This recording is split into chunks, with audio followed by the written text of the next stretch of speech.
जय हिंद दोस्तों।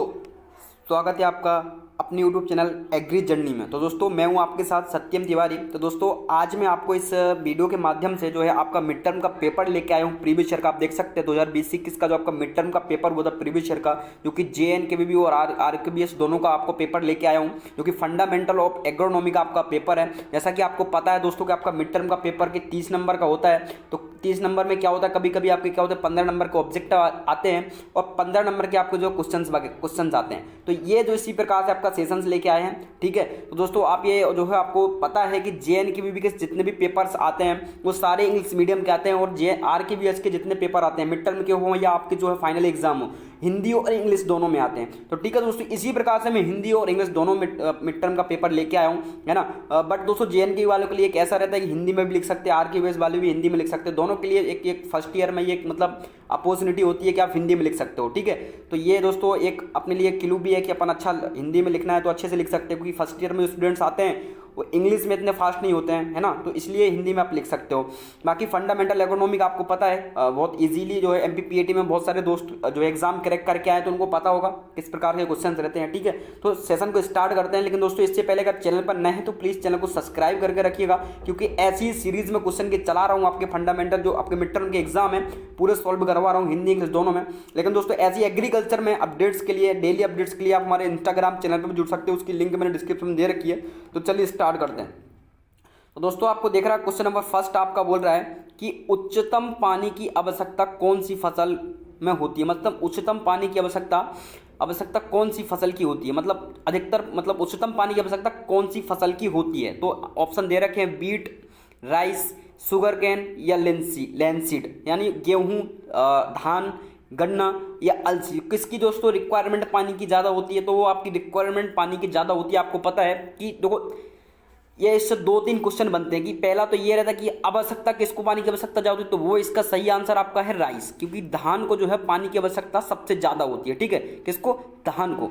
बट दोस्तों उपयोग क्षमता, अगर आपसे कभी कोई क्वेश्चन पूछ ले कि पानी की उपयोग क्षमता सबसे अधिक किसकी होती है, कोई क्वेश्चन कई बार आया हुआ है कि पानी की उपयोग क्षमता सबसे अधिक किसकी होती है, तो वो आपकी जो है बीट की होती है। ये सबसे ज़्यादा पानी की उपयोग क्षमता किसकी होती है? बीट की। लगभग आप देखा जाए तो गेहूं में अगर सिंचाई की बात करें नॉर्मली तो 6 से 8 सिंचाई जो है गेहूं में लगती है। नॉर्मली तो बेसिकली 6 ही सिंचाई लगती है गेहूं में, तो 6 सिंचाई जो है बेसिकली गेहूं को चाहिए रहती है। तो ये जो है पानी की उपयोग इसकी ज़्यादा करता है गेहूं पानी का। एक शुगर कैन भी जो है पानी का उपयोग करता है, ठीक है। तो ये दो आपकी दो फसलें हैं। बाकी राइस आपको पता है पानी की आवश्यकता राइस को जो है सबसे ज़्यादा होती है। धान एक ऐसी फसल है, यानी राइस एक ऐसी फसल है कि जो है पानी को और उर्वरकों को सबसे ज़्यादा बर्बाद करती है। कौन? धान और राइस। मतलब ये उपयोग नहीं करते हैं, ये बर्बाद करते हैं पानी को और इसको उर्वरकों को। तो आप याद रखिएगा, जनरली क्वेश्चन है, बेसिक क्वेश्चन कई बार पूछे जाते हैं, बट इस क्वेश्चन का सही आंसर आपका बी है, नोट कर लीजिएगा, ठीक है। अब हम चलते हैं आपके नेक्स्ट क्वेश्चन की जाए। तो नेक्स्ट क्वेश्चन आपका बोल रहा है कि फसल की वृद्धि के लिए उपयोग किए जाने वाले वर्षा जल के अंश को कहते हैं। यानी फसल की वृद्धि के लिए जो वर्षा जल अंश को क्या कहते हैं, वही पूछ रहा है ये। फसल की वृद्धि के लिए जो वर्षा का जल होता है उसको क्या कहते हैं। यानी friction of rain water use of the crop growth is called, यानी उसको क्या बोलते हैं? खपत कहा जाता है, या उसको वाटर रिक्वायरमेंट यानी पानी की आवश्यकता कहा जाता है, या उसको प्रभावी वर्षा कहा जाता है, या दोस्तों उसको सिंचाई की आवश्यकता कहा जाता है। उसको क्या कहा जाता है? तो दोस्तों उसको कहा जाता है, देखो वर्षा के जल का अंश, सीधी सी बात है, आपने आंसर पकड़ लिया होगा कि इफेक्टिव रेनफॉल, यानी प्रभावी वर्षा कहा जाता है। उसको क्या कहा जाता है दोस्तों? प्रभावी वर्षा कहा जाता है। आपने इससे आंसर पकड़ लिया होगा। देखो जनरली बेसिकली आप अगर 30 क्वेश्चन करते हैं या 15 क्वेश्चन करते हैं तो 15 में से 10 क्वेश्चन तो आपके जो है बेसिक रहते हैं दोस्तों, आपको बिल्कुल भी नहीं घुमाते हैं, सीधे सीधे क्वेश्चन रहते हैं। क्योंकि टीचर्स को भी पता रहता है कि जो ये पेपर तैयार होता है ये कॉलेज के जो आपके टीचर्स रहते हैं वही तैयार करते हैं, ठीक है। तो उनको पता रहता है कि मैंने किस प्रकार पढ़ाया है और क्या रहता है, तो उसी प्रकार से जो आपका पेपर वो तैयार करते हैं। आप टेंशन बिल्कुल भी ना लें। बेसिकली क्वेश्चन आते हैं आपसे वर्षा, आप देखिए वर्षा जल का आंसर, तो भाई सीधी सी बात है, वर्षा आप पकड़ लोगे आंसर को तो पूरे 10 क्वेश्चन आपके बेसिक क्वेश्चन रहते हैं। बिल्कुल भी आपको घबराने की जरूरत नहीं है। नॉर्मली आप क्वेश्चन लगाएं और थोड़ी बड़ी थ्योरी पढ़ लें, कोई दिक्कत नहीं है, ठीक है। तो ये आपका इफेक्टिव रेनफॉल आपका जो इसका सही आंसर यानी सी इस क्वेश्चन का जो है राइट आंसर है, ठीक है। अब हम चलते हैं नेक्स्ट क्वेश्चन की साइड। तो आपका नेक्स्ट क्वेश्चन है कि पार्थेनियम हिस्टेरोफोरम, यानी पार्थेनियम हिस्टेरोफोरम किसको बोलते हैं? गाजर घास। किसका नाम, किसका बॉटनिकल नेम दोस्तों? गाजर घास का। पार्थेनियम हिस्टेरोफोरम को नियंत्रित करने के लिए बायो एजेंट है ना। आपको पता है गाजर घास एक प्रकार का खरपतवार है ना, खरपतवार है। तो क्या ये इंग्लिश में पूछा bio agent for controlling parthenium hysterophorus. तो कौन सा ऐसा बायो एजेंट है, देखो आपको पता है 3 प्रकार की विधियां होती है कंट्रोल करने की। एक तो जैविक विधि होती है, बायो एजेंट मेथड होती है, इसके बाद आपकी जो है भौतिक मेथड होती है। बहुत सारी जो है बीड्स को या कीट को नियंत्रित करनी बहुत सारी विधियां होती है। जब आप बीड साइंस को डिटेल्स में पढ़ेंगे तो आपको पूरी जानकारी समझ में आ जाएगी, ठीक है। तो ये जनरली आपके इसमें भी कभी कभी क्वेश्चन आ जाते हैं, ऐसा नहीं कि अगर एग्रोनॉमी में पढ़ रहे हैं तो अपने को एग्रोनॉमी के क्वेश्चन मिलेंगे सारे, जनरली बेसिकली और अदर से भी क्वेश्चन आ जाते हैं, ठीक है। एग्रोनॉमी में आपको पता है बहुत सारी क्रॉप्स आ जाती हैं, ठीक है, तो उनके बारे में अंदर से पूछता है। फंडामेंटल आपका इसका एग्रोनॉमी का फिर मतलब क्या हुआ, ठीक है। तो वही सारे क्वेश्चन आपको बहुत सारे क्वेश्चन जो है फर्टिलाइजर के भी मिलेंगे, एग्रोनॉमी के भी मिलेंगे, तो आपको घबराना नहीं है, ठीक है।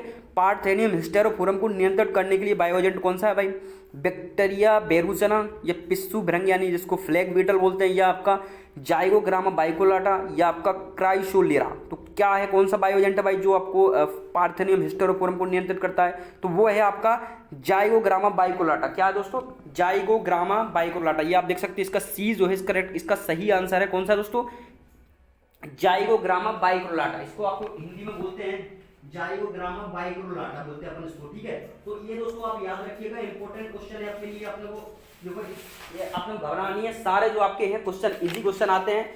अपने को बिल्कुल भी नॉर्मली अपने को बेसिक रहना है भाई, कोई दिक्कत नहीं है, सारे क्वेश्चन अपने को पता होंगे बिल्कुल। आपने जब ऑप्शन दिख जाएंगे ना तो अपन बता देंगे अपने को। ऐसा देखो एग्जैक्ट अपने को आंसर याद नहीं आते हैं, बट जब ऑप्शन दिखते हैं ना तो अपने को याद आ जाते हैं, ठीक है। तो इसके लिए जो पार्थेनियम हिस्टेरोफोरम है इसकी नियंत्रित के जाइगोग्रामा बाइकोलाटा जो बायो एजेंट है इसका उपयोग किया जाता है, ठीक है। और दोस्तों देखो बहुत सारे क्वेश्चन ये भी आपसे पूछ सकता है कि बेक्टेरा जो बेरुचना है, ठीक है, जो बेक्टेरा बेरुचना है तो बेक्टेरा बेरुचना का उपयोग किस में किया जाता है, तो इसके बारे में भी आपको पता होना चाहिए कि भाई बेक्टेरा जो बेरुचना है इसका उपयोग किस में किया जाता है, ठीक है।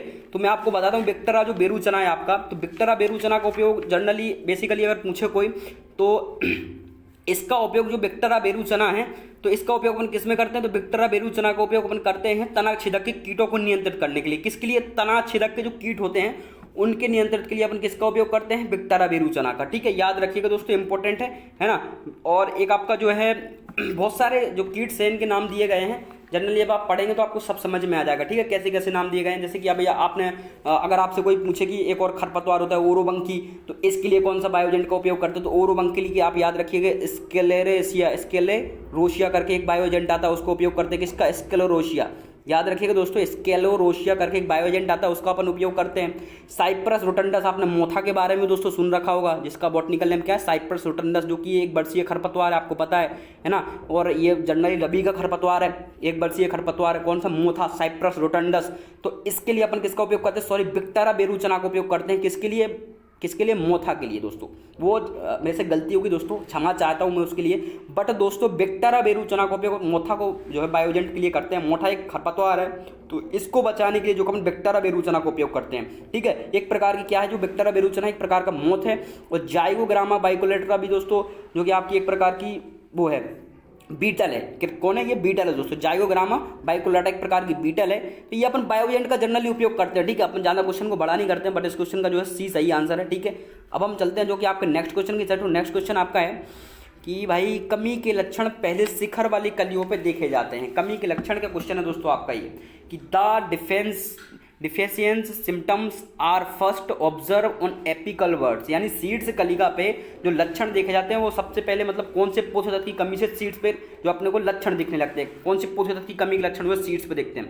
तो दोस्तों एक बात मेरी आप याद रखिएगा कि जो आपके जनरली जो पुराने जो है पुरानी कलिकाएं होंगी या पुरानी जो है आपके बर्ड्स होगी या लीफ होगी, तो उन पे जो है आपके एनपी के जो आपके जनरली प्राथमिक खरपतवार हैं जनरली नाइट्रोजन का, ठीक है। जो पुरानी पत्तियां होती हैं तो पुरानी पत्तियों पर किसके लक्षण प्रदर्शित होते हैं, नाइट्रोजन के। याद रखिएगा, अपने से कई बार भी ये क्वेश्चन पूछा कि भाई पुरानी पत्तियां देखो पीली पड़ जाती है, क्यों पड़ जाती है, नाइट्रोजन की कमी से। आप ऐसा नहीं कि अगर वो लिखते नई पत्तियां पीली पड़ जाती है किसकी कमी से, तो वहां पर नाइट्रोजन नहीं आएगा, क्योंकि भाई यहाँ पे जो है पुरानी पत्तियां पीली पड़ रही तो वो नाइट्रोजन की कमी से पड़ रही है। नई पत्तियों का देखो, नई पत्तियां अपन नहीं लेंगे, नाइट्रोजन का उपयोग पुरानी जितने भी पुराने भाग होते हैं उनमें कमी के लक्षण प्रदर्शित होते हैं तो नाइट्रोजन ही लेते हैं अपन आंसर, ठीक है।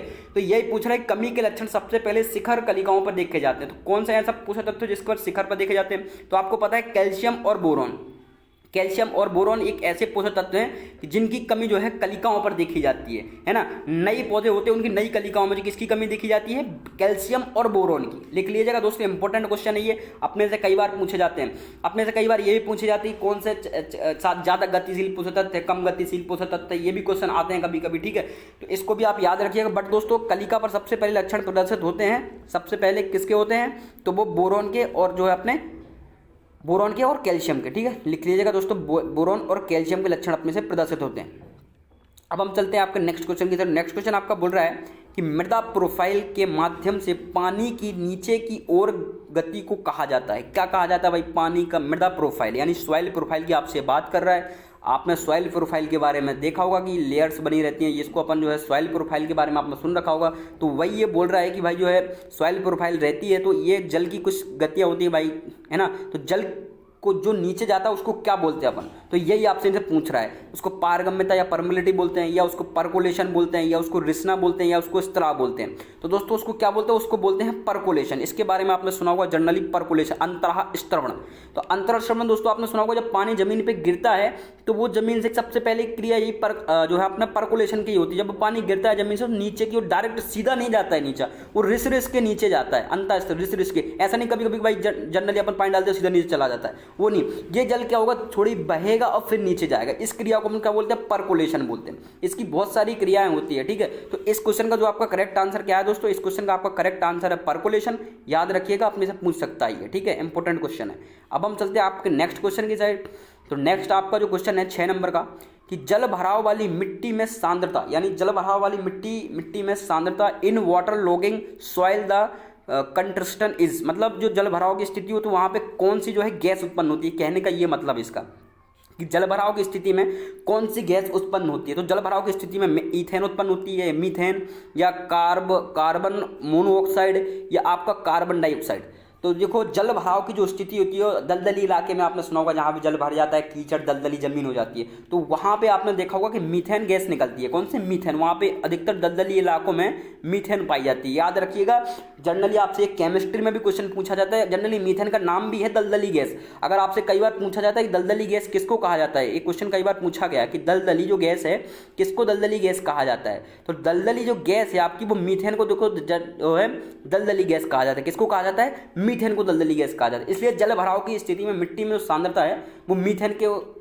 के कारण होगी, ठीक है। याद रखिएगा, इंपॉर्टेंट आपकी बात मैंने बताई है, ठीक है।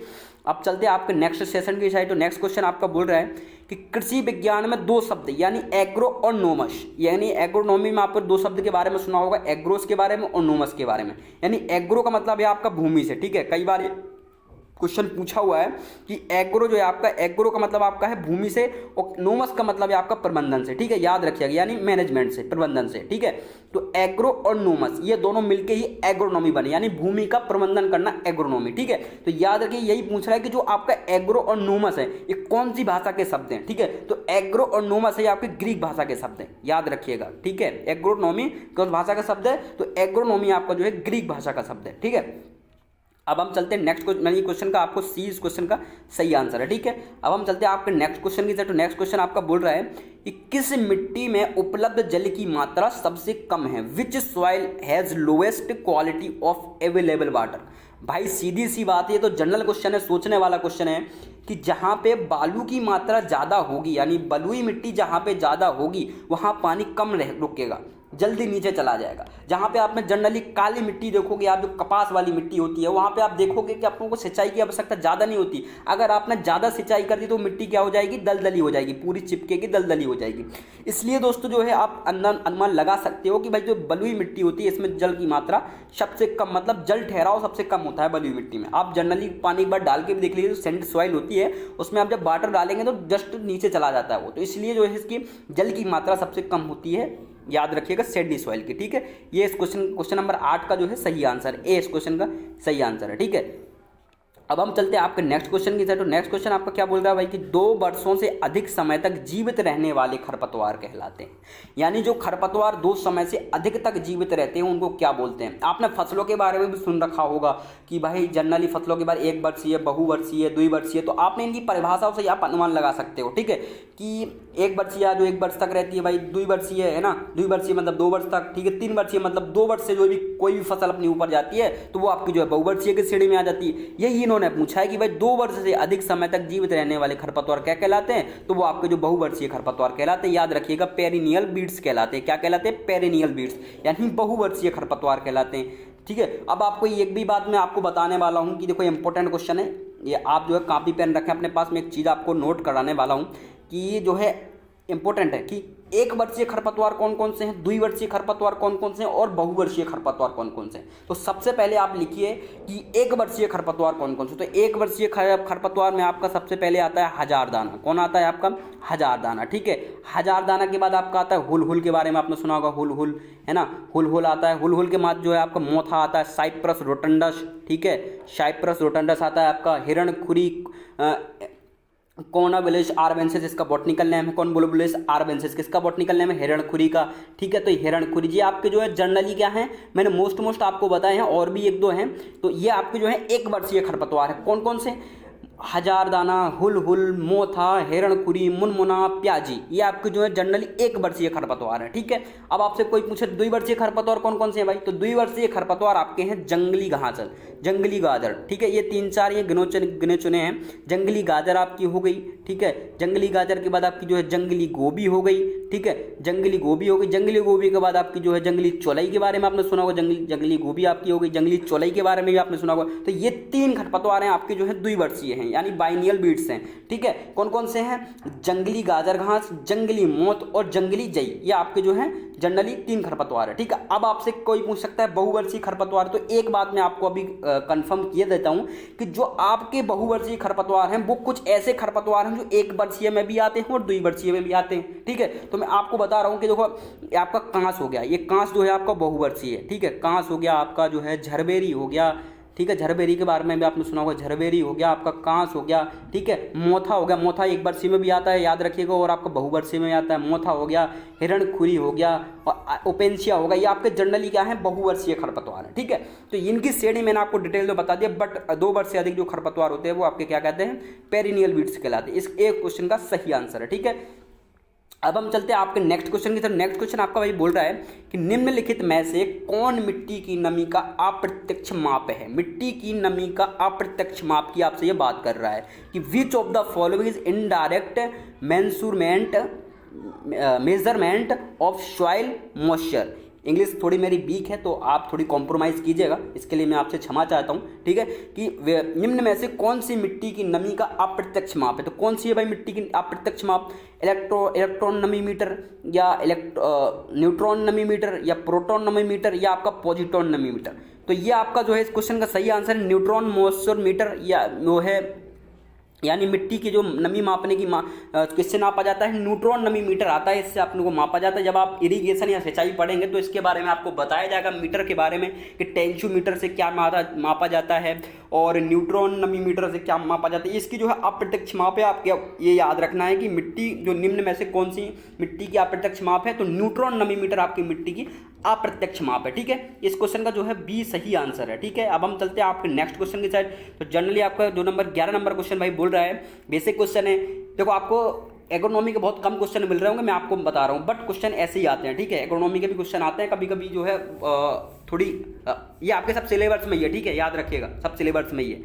पानी किसके द्वारा अवशोषित किया जाता है? वाटर इज एब्जॉर्ब बाय, यानी पानी जो है पौधे में किसके द्वारा अवशोषित किया जाता है? तो रूट एपेक्स, या आपका रूट कैप, या रूट, या मूल रोम। तो जो है पानी किसके द्वारा अवशोषित किया जाता है? तो आपको पता है कि पानी किसके द्वारा अवशोषित किया जाता है? तो पानी आपका जो है रूट हेयर्स के द्वारा अवशोषित किया जाता है, यानी जो रूट हेयर आपके मूल रोम होते हैं इनके द्वारा जो आपका पानी का अवशोषण किया जाता है। आपने जब रूट देखी होगी तो रूट के अंदर ये जनरली रोम टाइप के रहते हैं, वही जो है इसका पानी का अवशोषण करते हैं। कौन करते हैं? मूल रोम। मूल रोम किसका अवशोषण करते हैं? पानी का अवशोषण करते हैं। ये दोस्तों मूल रोम होते हैं ना, ये पेक्टिन के बने होते हैं। इनके अंदर किसकी मात्रा ज़्यादा होती है? पेक्टिन की मात्रा ज़्यादा होती है। किसके अंदर? मूल रोम के अंदर। ठीक है, पेक्टिन के बारे में आपने सुना होगा, पेक्टिन की जो है मात्रा मूल रोम के अंदर ज़्यादा पाई जाती है। तो ये जो है मूल रोम ही क्या करते हैं? पानी का अवशोषण करते हैं। ठीक है, मूल गोप आपको पता है कि ये क्या करता है, जो जड़ में लास्ट में आप देखोगे तो आपको एक कैप टाइप का दिखा है। ये क्या करता है कि जड़ को आगे बढ़ाने का काम करता है और जड़ों की भागों को सुरक्षा प्रदान करता है। कैप टाइप का है, रूट कैप। ठीक है, रूट एपेक्स यानी जो जड़ का सिरा की बात कर रहे हैं और जड़ आपको पता ही है। ठीक है, तो ये इस क्वेश्चन का आपका सही आंसर क्या है? क्वेश्चन नंबर 11 का, तो इसका डी इस क्वेश्चन का सही आंसर है। ठीक है, अब हम चलते हैं आपके नेक्स्ट क्वेश्चन की साइड। तो नेक्स्ट क्वेश्चन जो आपका बोल रहा है कि एलोपैथी शब्द किसके द्वारा दिया गया? टर्म एलोपैथी वाज गिवन, यानी जो एलोपैथी टर्म है ये किसके द्वारा दिया गया था? ठीक है, तो एलोपैथी जो आपका टर्म है, तो ये एलोपैथी टर्म आपका दिया था वॉन मोलिस ने। ठीक है, किसने दिया था? वॉन मोलिस ने, ना तो जस्टिस वॉन लिविक ने दिया था। ठीक है, और ना ही आपका जो है इन्होंने जेथोटूल ने दिया था। तो किसने दिया था? वॉन मोल करके एक साइंटिस्ट है, वॉन मोलिस करके, तो इन्होंने आपका जो है एलोपैथी टर्म दिया था। भाई कब दिया था ये टर्म? तो टर्म दिया था इन्होंने 1937 में। भाई याद रखिएगा 1937 में आपका ये जो है एलोपैथी इन्होंने टर्म दिया था। किसने दिया था? वॉन मोलिस ने। याद रखिएगा, आपने से ये भी पूछ सकता है कि जो एलोपैथी टर्म है ये किसने दिया था? तो टर्म दिया था वॉन मोलिस ने। याद रख कब दिया था? 1937 में ये जो है टर्म दिया था। ठीक है, इस क्वेश्चन का जो सही आंसर आपका डी है। अब हम चलते हैं आपके नेक्स्ट क्वेश्चन की साइड। तो नेक्स्ट क्वेश्चन आपको भाई बोल रहा है कि नाइट्रोजनी उर्वरक है which one the nitrogen which one the nitrogenous fertilizer, यानी जो इसमें नाइट्रोजन उर्वरक कौन कौन सा है? तो single super phosphate, SOP, urea या मोनो अमोनियम फॉस्फेट, तो इसमें से कौन सा ऐसा उर्वरक है जो नाइट्रोजन उर्वरक है? तो नाइट्रोजन उर्वरक इसमें से आपको पता है कि सिंगल सुपर फॉस्फेट, भाई उसने तो पहले ही व्यक्त कर दिया, फॉस्फेट पी लगा हुआ है यानी फॉस्फेट है। MOP मोनो अमोनियम फॉस्फेट, तो सीधी सी बात खत्म हो गई भाई। ये नाइट्रोजनस उर्वरक है वो आपका यूरिया जो है नाइट्रोजनस सब उर्वरक है। तो दोस्तों एक बात और याद रखिएगा, आपसे कई बार ये क्वेश्चन पूछा गया है कि सबसे ज्यादा आर्द्रता ग्राही उर्वरक कौन सा है? तो उस जनरली नाइट्रोजन उर्वरक में जो है यूरिया सबसे ज्यादा आर्द्रता ग्राही उर्वरक है। ठीक है, तो इस क्वेश्चन का आप याद रखिएगा, क्वेश्चन नंबर 13 का जो है सी सही आंसर है, यानी यूरिया जो है नाइट्रोजनस उर्वरक है। बहुत सारे नाइट्रोजनस उर्वरक हैं, सोडियम नाइट्रेट हो गया, बहुत सारे उर्वरक हैं जो है नाइट्रोजनस उर्वरक है। ठीक है, अब चलते हैं आपके नेक्स्ट क्वेश्चन की साइड। तो नेक्स्ट क्वेश्चन आपका बोल रहा है कि धान की फसल नाइट्रोजन के रूप में लेती है, यानी धान जो फसल है वो नाइट्रोजन को किसके रूप में ग्रहण करती है? ठीक है, किसके रूप में? आपको जनरली आपको ये तो पता ही कि नाइट्रोजन जो है दो फॉर्म में ली जाती है। ठीक है, तो NH4 यानी अमोनिया के रूप में और NH3 यानी नाइट्रेट के रूप में। तो जो है नाइट्रोजन को किस दोनों रूपों में ग्रहण किया जाता है। आपसे कई बार ये भी पूछ सकते हैं कि नाइट्रोजन को किस किस के रूप में ग्रहण किया जाता है पौधे के द्वारा?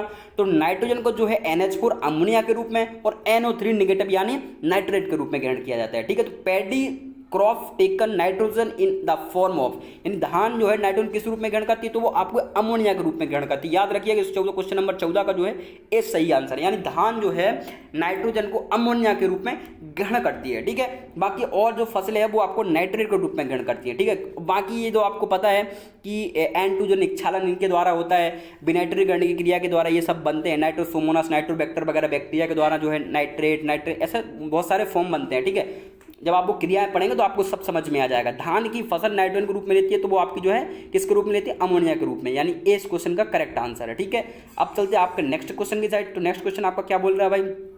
टेंशियोमीटर। जस्ट मैंने आपको बताया था ना कि टेंशियोमीटर किस प्रकार की मिट्टी के लिए उपयुक्त होता है। तो पहले तो आपको यह पता होना चाहिए कि टेंशियोमीटर का काम क्या है। तो टेंशियोमीटर का सबसे पहला आपका काम है मृदा का पृष्ठ तनाव मापना। मृदा का पृष्ठ तनाव नापना किसका काम है भाई?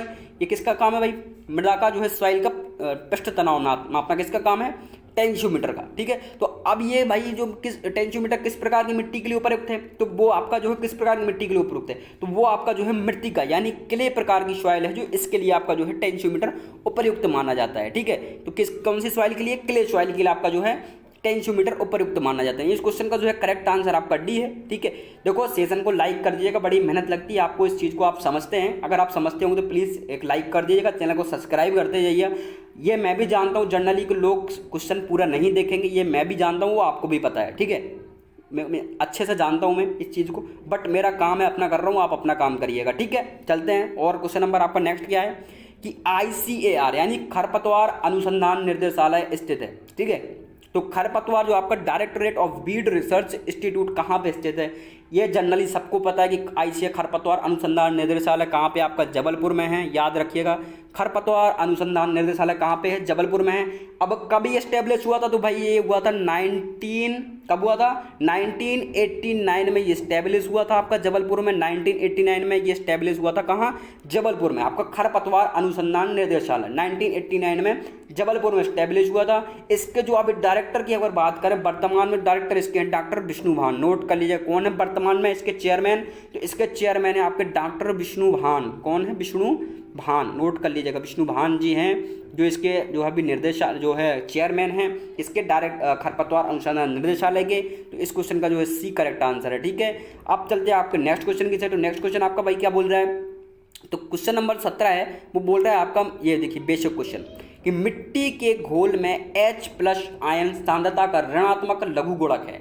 यानी जो आपका H+ आयन है ये आपका क्या देता है, तो H+ आयन आपको पता है ये एसिडिटी को प्रदर्शित करता है, और OH नेगेटिव है आपका जो है किसको, बेसिक यानी आपकी जो एल्कलाइन है उसको प्रदर्शित करता है। ठीक है, तो आप यही इन्होंने पूछा है कि मिट्टी के घोल में H+ आयन सांद्रता का ऋणात्मक लघु गुणक है, तो क्या है भाई, वो है एसिडिटी। यानी वो एसिडिटी यानी अम्लता को प्रदर्शित करता है। ठीक है, ये इस क्वेश्चन का करेक्ट आंसर है। ठीक है, अब चलते हैं आपके नेक्स्ट क्वेश्चन की साइड। तो नेक्स्ट क्वेश्चन आपका भाई क्या बोल रहे हैं, तो नेक्स्ट आपका है कि कार्बन सामग्री को गुणा करके मिट्टी का कार्बनिक पदार्थ प्राप्त किया जा सकता है। देखिए इसका एक फॉर्मूला होता है, जनरली जो है आपका जो ऑर्गेनिक मैटर होता है इसको निकालने का आपका एक फॉर्मूला होता है। वो क्या होता है फॉर्मूला, आप लिख लीजिएगा, इन मैटर को आप निकालिएगा तो आपसे बन जाएगा। कई बार क्वेश्चन में पूछा हुआ, तो ये पूछा है कार्बनिक सामग्री को गुणा करके मिट्टी का कार्बनिक पदार्थ प्राप्त किया जाता है। तो इसका एक फॉर्मूला मैं आपको बताता हूँ कि ऑर्गेनिक मैटर बराबर यानी जो आपका कार्बनिक सामग्री बराबर टोटल कार्बनिक सामग्री बराबर क्या होता है, टोटल ऑर्गेनिक जो TOTAL टोटल ऑर्गेनिक ORGNIC और टोटल ऑर्गेनिक कार्बन। ठीक है, टोटल ऑर्गेनिक कार्बन ये इसका फॉर्मूला होता है। यानी जो आपका कार्बन की टोटल सामग्री क्या है और टोटल कार्बनिक जो है आपके टोटल ऑर्गेनिक कार्बन क्या है। ठीक है, तो ये और गुणा किसका कर दे, इसके 1.72 के साथ इसका गुणा कर देते हैं। ठीक है, तो याद रखिएगा बेसिकली बस इस क्वेश्चन का आपका 20 क्वेश्चन का सही आंसर है, याद रखिएगा। ठीक है, अब चलते हैं आपके नेक्स्ट क्वेश्चन की तरफ। नेक्स्ट क्वेश्चन आपका 19 नंबर क्या बोल रहा है भाई, 19 नंबर आपका क्वेश्चन बोल रहा है कि एग्रोनॉमी पुस्तक के जो है किसके, एग्रोनॉमी पुस्तक है तो प्रचार द्वारा लिखी गई, किसके द्वारा जो है एग्रोनॉमी एक पुस्तक है किसके द्वारा लिखी गई। ठीक है, तो एग्रोनॉमी पुस्तक भाई किसके द्वारा लिखी गई, तो एग्रोनॉमी जो पुस्तक है वो आपकी जो है आपको पता है कि किसके द्वारा लिखी, वो लिखी गई थी आपकी पीटर डे करेंजी नाम के एक साइंटिस्ट है। पीटर डे करेंजी जो है इनके द्वारा वो पुस्तक लिखी गई थी, किसके द्वारा, पीटर डे करेंजी के द्वारा। और इनको जो है अपन फादर ऑफ एग्रोनॉमी भी बोलते हैं, इनको पीटर डे करेंजी को। ठीक है, याद रखिएगा फादर ऑफ एग्रोनॉमी कौन है, पीटर डे करेंजी। यानी एग्रोनॉमी की पुस्तक भी पीटर डे करेंजी नहीं लिखी थी। ठीक है, अब चलते हैं आपके नेक्स्ट क्वेश्चन की साइड। JS खुश आपको पता ही है कि जो है इन्होंने सुपरराइज के जनक है JS खुश। जेथरो टूल आपको पता है इनको जो है बीट साइंस के पिता, फादर ऑफ बीट साइंस भी कहते हैं। और इनको जो है इन्होंने टेलेज में भी बहुत सारा काम किया था, उनको फादर ऑफ टेलेज भी कहते हैं। तो आपको इनके बारे में पता है। अब हम चलते हैं आपके जो है क्वेश्चन नंबर 21 की साइड। तो क्वेश्चन नंबर आपका 21 बोला भारत को निम्नलिखित किसी जलवायु क्षेत्रों में बांटा गया है। Indian is divided into following agro climatic zone. यानी जो आपके एग्रो क्लाइमेटिक जोन है इंडिया को कितने जलवायु क्षेत्रों में बांटा गया है, तो इंडिया को जो है अपने को पता है कि टोटल 21 जलवायु क्षेत्रों में बांटा गया है। तो इस क्वेश्चन का जो है करेक्ट आंसर आपका क्या रहेगा, इस क्वेश्चन का आपका जो है करेक्ट आंसर 22 रहेगा। ठीक है, याद रखिए इस क्वेश्चन का जो है करेक्ट आंसर आपका क्या है 22। यानी भारत को टोटली 21 क्लाइमेटिक जोन में बांटा गया है, इसलिए अपन उसका आंसर क्या ले लेंगे 22 ले लेंगे। बट अगर आपसे कोई पूछे कि हॉर्टिकल्चर जो उद्यानिकी है, उद्यानिकीय कृषि जलवायु क्षेत्र है, यानी उद्यानिकीय जो जलवायु क्षेत्र हैं हॉर्टिकल्चर क्लाइमेटिक जोन है वो कितने हैं, तो टोटल हॉर्टिकल्चर क्लाइमेटिक जोन आपके 8 हैं। याद रखिएगा कितने हैं 8। ठीक है, MP में बेसिकली आपको पता है, मेरे हिसाब से मैं अपने हिसाब से बता रहा हूँ शायद 11 के आसपास हो सकते हैं एग्रो क्लाइमेटिक जोन MP में। ठीक है, तो याद रखिएगा इस क्वेश्चन का डी आपको सही आंसर बता दिया मैंने। अब चलते हैं आपके क्वेश्चन नंबर 22 की तरफ। तो क्वेश्चन नंबर आपका 22 पूछ रहा है कि दक्षता के रूप में नाइट्रोजन की इकाई है, unit of nitrogen as efficacious is. यानी नाइट्रोजन को किसके रूप में इकाई क्या है नाइट्रोजन की, तो नाइट्रोजन की इकाई आपकी क्या है भाई, नाइट्रोजन की इकाई है आपकी कि क्वेश्चन नंबर 22 में नाइट्रोजन की इकाई आपकी किलोग्राम ग्रेन प्रति किलोग्राम नाइट्रोजन। ये इस क्वेश्चन का जो है सही आंसर। दक्षता के रूप में नाइट्रोजन की इकाई है, हर एक की इकाई होती है नापने की। तो ऐसे ही नाइट्रोजन की इकाई आपकी क्या है, नाइट्रोजन की आपकी इकाई है किलोग्राम ग्रेन किलोग्राम नाइट्रोजन। ठीक है, क्वेश्चन नंबर आपका 23 क्या है, ये इस क्वेश्चन मैंने जो है ये क्वेश्चन बहुत पोल सेक्शन में भी दिया था, तो बहुत से लोगों ने इस क्वेश्चन को गलत किया, उनको पता ही नहीं है, जबकि मैं कई बार क्वेश्चन में बताया है मैंने। उनसे इसलिए नहीं बना क्योंकि उन्होंने सेशन पूरा नहीं देखा। ठीक है, ओके, कोई दिक्कत नहीं, वो आप पे डिपेंड करता है आप क्या करते हो। हरी खाद की फसल कौन सी है, which one is a green manure crops, यानी हरी खाद की फसल कौन सी है, तो मूंगफली, सोयाबीन, सनई या अरहर। ठीक है, तो हरी खाद की फसल आपको समझ में आएगा कि सनई यानी सन हेम्प, जो आपकी क्रोटोलेरिया जुन्सिया, तो आपकी क्या है, ये आपकी हरी खाद की फसल है। ठीक है, कौन सी है, हरी खाद की फसल है। मूंगफली एरेकस हाइपोजिया, सोयाबीन ग्लाइसिन मैक्स, अरहर कैजेनस कैजान। ठीक है, सनहेम्प क्रोटोलेरिया जुन्सिया, तो क्रोटोलेरिया जुन्सिया जो आपकी सनई हरी खाद के लिए अच्छी हरी खाद वाली फसल है। बट दोस्तों मैंने एक पोल सेक्शन में आपने से क्वेश्चन पूछा था कि हरी खाद के लिए विश्व में सबसे ज़्यादा फेमस कौन है, हरी खाद का जो है विश्व में सबसे ज़्यादा उपयोग किसका किया है, तो विश्व में जो है हरी खाद बनाने के लिए सनई का सर्वाधिक उपयोग किया जाता है। किसका उपयोग किया जाता है, सनई का। भारत में भाई जो है ढैंचा का उपयोग किया जाता है हरी खाद बनाने के, सबसे ज़्यादा किसका उपयोग किया जाता है, ढैंचा का, तो याद रखिएगा। ठीक है, अब चलते हैं आपके नेक्स्ट क्वेश्चन की साइड। तो क्वेश्चन नंबर जो आपका 24 है कि कौन सा उर्वरक अत्यधिक हाइड्रोस्कोपिक है, which fertilizer is highly hydroscopic. Hydroscopic मतलब कि ऐसा, हाइड्रोस्कोपिक का मतलब ऐसा कि मतलब आर्द्रता ग्राही अपन बोल सकते हैं, आर्द्रता ग्राही मतलब हाइड्रोस्कोपिक, अत्यधिक हाइड्रोस्कोपिक है। तो वो आपका जो क्वेश्चन नंबर 24 में आपका यूरिया जो है अत्यधिक हाइड्रोस्कोपिक है। याद रखिए कि यूरिया का आपको पता है फॉर्मूला क्या होता है, NH2CONH2। अपने से कई बार ये चीज़ पूछा हुआ है, CONH2, ये इसका फॉर्मूला है यूरिया का। ठीक है, याद रखिएगा, यानी यूरिया अत्यधिक आर्द्रता ग्राही उर्वरक है। ठीक है, डी इस क्वेश्चन का जो आपका करेक्ट आंसर है। अब चलते हैं आपके नेक्स्ट क्वेश्चन की साइड। क्वेश्चन नंबर जो है आपका 25 बोल रहा है कि among oil cake the highest nitrogen content, यानी जो है ऐसी जो तेल वाली खली कौन सी है, केक को इंग्लिश में खली बोलते हैं हिंदी में, ऐसी तेल वाली कौन सी खली है जिसमें हाईएस्ट नाइट्रोजन पाया जाता है। हाइड्रोजन मतलब नाइट्रोजन की मात्रा सबसे अधिक पाई जाती है। तो ये कुछ खलियों की आपको दी गई है, castor cake, neem cake, coconut cake, groundnut cake, यानी अलसी की खली, नीम की खली, नारियल की खली और मूंगफली की खली। तो किसमें नाइट्रोजन कंटेंट ज़्यादा होता है, तो नाइट्रोजन कंटेंट आपको पता है किसमें सबसे ज़्यादा होता है। तो नाइट्रोजन कंटेंट अगर आपसे कई पूछे, मैं आपको सभी के बारे में बताता हूँ। सबसे पहले आपको बता दूँ नारियल का, तो नारियल में अगर आपसे कोई पूछे तो 3% नाइट्रोजन पाई जाती है। कितने परसेंट, 3% नाइट्रोजन पाई जाती है। किसमें दोस्तों, आपकी मिलती है नारियल में। इसके बाद आपसे कोई पूछ ले अलसी में कितने परसेंट नाइट्रोजन पाई जाती है, तो अलसी में आपको मिल जाएगी कितने परसेंट, अलसी में आपको जो है मिल जाएगी 5.5 से 5.6% के आसपास जो है आपको अलसी में नाइट्रोजन की मात्रा मिल जाएगी। नीम में अगर आपसे कोई पूछे तो 5.2% नीम में पाई जाती है। अगर आपसे कोई मूंगफली में पूछे तो मूंगफली में आपको पता है सबसे अधिक मिलती है 7.3% नाइट्रोजन। तो यही इन्होंने पूछा है कि हाईली नाइट्रोजन किस में पाई जाती है, तो हाईलो नाइट्रोजन कंटेंट पाया जाता है वो आपको मूंगफली में पाया जाता है। कितना पाया जाता है, 7.3%। याद रखिएगा, इंपॉर्टेंट है। ठीक है, डी इस क्वेश्चन का करेक्ट आंसर है। अब चलते हैं आपके नेक्स्ट क्वेश्चन की तरफ। नेक्स्ट क्वेश्चन आपका 26 बोल रहा है कि बीज है, सीड क्या है, सीड आपका फ्यूजर्ड कार्पल है, या आपका जो है पका हुआ अंडाशय यानी रेपिड ओवरी है, या रेपिड ओव्यूल है यानी पका हुआ बीजांड है, या आपका जो है रेपिड एंडोस्पर्म है। क्या है भाई, बीज क्या है, रेपिड पका हुआ भ्रूणपोष। तो बीज जो है आपको पता है कि जो है आपका पका हुआ बीजांड है, यानी रेपिड ओव्यूल आपका जो है इस क्वेश्चन का करेक्ट आंसर है। बीज क्या है, बीज पका हुआ बीजांड है। ठीक है, याद रखिएगा, सी इस क्वेश्चन का करेक्ट आंसर है, यानी बीज क्या है, बीज एक पका हुआ बीजांड है। अब चलते क्वेश्चन नंबर 27 आपका क्या बोल रहा है भाई, है ना, कृषि पद्धति की पहचान कर सकेंगे जिसमें विभिन्न फसलें भूमि के एक टुकड़े पर हर मौसम में उगाई जाती हैं। Deficiency the agriculture method in which different crops are grown on a piece of land season after season, यानी कृषि पद्धति की पहचान कर सकेंगे जिसमें विभिन्न फसलें भूमि के एक टुकड़े में हर मौसम में उगाई जाती है। देखो इन्हें समझिए, आप क्वेश्चन की भाषा को समझिएगा कि मतलब विभिन्न फसलें, ठीक है, भूमि के एक टुकड़े पर, तो ठीक है, इनमें से भूमि के एक टुकड़े की बात कर रहा है, तो इसमें से ये तो गया, यानी शिफ्टिंग कल्टीवेशन तो गया, यानी आपका जो ऑप्शन नंबर डी तो गया, अब तो ये पक्का है नहीं। और विभिन्न फसलें इधर इन्होंने बोल दिया, तो विभिन्न फसलें मतलब मोनोकल्चर का मतलब होता है एक फसल, तो ये आपका ये ऑप्शन भी गया। अब आपका बचा क्रॉप रोटेशन और इंटर क्रॉप, ठीक है, तो यही पूछ रहा है कि हर मौसम में उगाई जाती है, ठीक है, तो ये दो आपके ऑप्शन तो गए, आपको पता है कौन कौन से, शिफ्टिंग और मोनोकल्चर। अब आपके बचे जो 27, तो आपको पता है कि भाई जो क्रॉप रोटेशन होता है ये भूमि की उर्वरा शक्ति के लिए सबसे महत्वपूर्ण माना जाता है क्रॉप रोटेशन। इससे क्या भूमि की उर्वरा शक्ति बढ़ती है। तो इस क्वेश्चन का जो आपका करेक्ट आंसर बी है, यानी हर मौसम में जो है क्रॉप रोटेशन, आपको पता है अलग अलग फसल लगाते हैं, एक ही भूमि पर अलग अलग फसल लगाते हैं, ठीक है, तो याद रखिएगा। अब चलते हैं क्वेश्चन नंबर 28।